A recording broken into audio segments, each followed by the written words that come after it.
গাছের ডালে ঝুলে থাকা বিশাল এই বাসাটি দেখে মোটেই ভয় পাবেন না, কারণ এই বাসাটি কোনো মৌমাছি কিংবা অন্য কোনো প্রাণীর নয়। এটি হচ্ছে পৃথিবীর সবচেয়ে চালাক এবং বুদ্ধিমান পাখির বাসা। এই পাখিটির বাসা বাঁধার দক্ষতা দেখে অবাক না হয়ে পারা যায় না। এরা গাছের ডালে এমনভাবে বাসা বাঁধে যেখানে একই সাথে ১০০টির মতো পাখি বসবাস করতে পারে। হ্যাঁ, ঠিকই শুনেছেন, এই পাখির নাম সোসোবল ওয়েভার। পাখিদের মধ্যে অন্যতম বৃহৎ আকৃতির বাসাগুলো এরা বানায়। দেখে মনে হবে যেন গাছ থেকে আস্ত একটি খড়ের গাদা ঝুলছে। এমনকি এতগুলো পাখি নিয়েও তাদের বাসা কয়েক দশক পর্যন্ত টিকে থাকতে পারে, কোনোটি আবার ১০০ বছর টেকে। সেক্ষেত্রে নতুন নতুন প্রজন্মের সোসোবল ওয়েভার পাখি সেখানে বসবাস করতে থাকে এবং সংস্কার কাজ চালাতে থাকে। এদের বাসাগুলো অ্যাপার্টমেন্ট কমপ্লেক্সের মতো, যেখানে আলাদা আলাদা চেম্বার রয়েছে থাকার জন্য।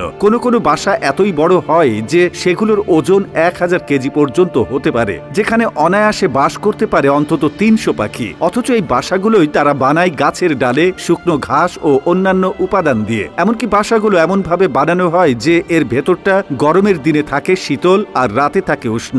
সোসবল ওয়েভার পাখিদের দেখা মেলে আফ্রিকার দক্ষিণাঞ্চলে, বিশেষ করে নামিবিয়া, বোতসুয়ানা এবং দক্ষিণ আফ্রিকার খোলা ও শুষ্ক এলাকায়। এরা মূলত ভিন্নধর্মী বিশাল আকারের বাসা তৈরির জন্যই বেশি পরিচিত। সোসবল ওয়েভার এদের নামের মতোই সামাজিক। এরা একসময় বড় বড় দল মিলে একসাথে বসবাস করে। শুধু তাই নয়, নিরাপত্তা, খাবারের সন্ধান, বাসার দেখভাল সহ যে কোনো কাজে এরা একে অপরকে সাহায্য করে থাকে এবং একে অন্যের উপর নির্ভরশীল।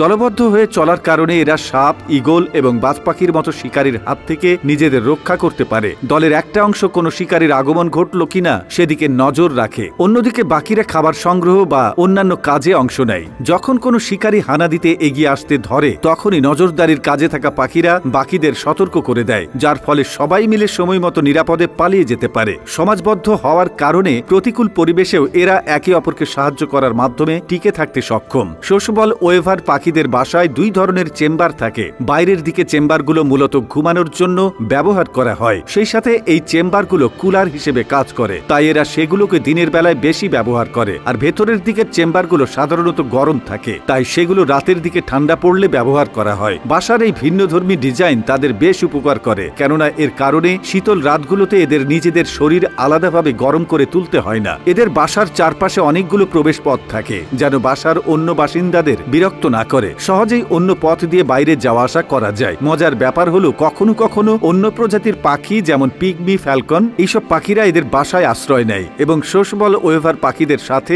ভালো একটি সম্পর্ক বজায় রাখে। সোসবল ওয়েভার সাধারণত ছোট ছোট পোকামাকড় খাদ্য হিসেবে গ্রহণ করে, যেমন পিঁপড়া ও গুবরে পোকা। তবে এরা শস্যদানাও পছন্দ করে। এই পাখিদের আরেকটি বৈশিষ্ট্য হলো, এরা কিছু বড় প্রাণীদের সাথেও ভালো সম্পর্ক গড়ে তোলে, যেমন গবাদি পশু এবং হরিণ, কারণ তাদের গায়ে পোকা লেগে থাকে আর সোসবল ওয়েভার সহজেই সেখান থেকে তাদের খাদ্য পেয়ে যায়।